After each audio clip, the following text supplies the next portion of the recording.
Assalamualaikum, jumpa lagi dengan video bengkel logika.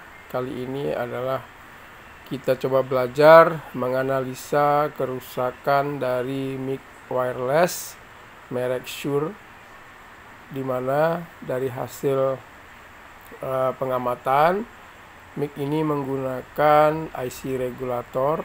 Nah, ini tidak menyala. Biasanya kalau peralatan menggunakan IC regulator, selain seperti, nah ini dia sumber tegangannya 12 volt, lalu ada adaptor LG ini 12 volt. Nah, yang penting itu polaritasnya sama, yang tengah positif atau negatif. Kalau udah sama bisa kita pakai. Nah, ini kita ukur tegangannya adalah 12 volt. Nah, lalu kita coba inputkan ke peralatan mic wireless ini. Nah, ini Anda lihat positif negatifnya jangan sampai salah, karena kalau salah nanti bisa membuat kerusakan pada IC regulator. Nah, tetapi ini kondisinya IC regulator memang sepertinya rusak, karena biasanya kalau peralatan dengan menggunakan IC regulator begini, ketika inputnya terlalu besar, ampernya, arusnya, ataupun tegangan terlalu besar dengan ampere yang besar, maka IC regulator ini biasanya putus. Nah, ini 7808 dari hasil pembacaannya tadi. Nah, ini kita ukur tegangannya 0, lalu supaya kita lebih mendetail dalam perbaikannya, kita bongkar. Nah, kita lihat. Nah, ini dia 7808. Ada dua kapasitor.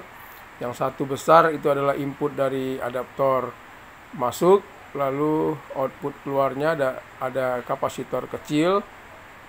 Nah, ini 7808 ini untuk IC regulator positif. Kalau yang negatif 7908 misalnya. Nah, ini dicoba. Dari hasil pengukuran tadi saya menduga IC regulator ini short, karena IC regulator ini agak susah diukur dengan menggunakan avometer karena dia berupa IC.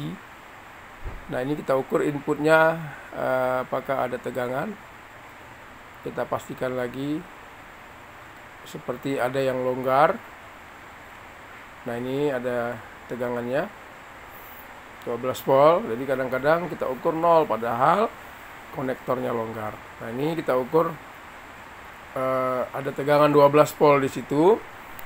Nah, ini kita ukur tidak ada tegangan 0, outputnya 0, lalu ada dioda, dari dioda juga kita ukur. Nah, ini kita ukur apakah diodanya yang menyebabkan short. Ternyata dioda itu masih bagus, tidak short. Nah, jadi di sini kesimpulan kita adalah setelah diukur komponen-komponen di input dan output, ada dua kapasitor tadi. Kesimpulan kita adalah IC regulator ini jebol. Lalu kita buka. Nah, ini ada penggantinya. Kebetulan yang ada ini 7809. Nah, saya kira kalau 1 volt bedanya tidak masalah. Nah, setelah dibuka kita pasang. Nah, ini perhatikan jangan sampai terbalik memasangnya. Diperhatikan benar-benar waktu dibuka, karena input kaki kiri, tengah itu ground, outputnya kaki ke yang kanan. Kalau terbalik berarti bolak-balik. Dan kemudian IC ini mudah sekali rusak juga kalau suhu solder terlalu panas. Kemudian kalau kita mengukur IC ini juga hati-hati ada korslet, karena kalau korslet mudah juga putus. Kemudian ketika kita selesai pasang, kita solder, kita periksa juga kaki-kakinya apakah ada short circuit. Nah, kita coba lagi, kita pastikan jangan sampai ada yang korslet, karena tadi barusan kita nyolder.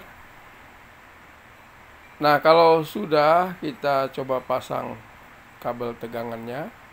Nah, kita ukur itu ada tegangan 8,8 volt, karena yang dipasang ini adalah IC regulator 7809. Nah, inputnya ada. Lalu setelah selesai kita hidupkan tadi, nyala. Kemudian, nah ini kita pasang, sudah bagus. Semoga bermanfaat. Assalamualaikum.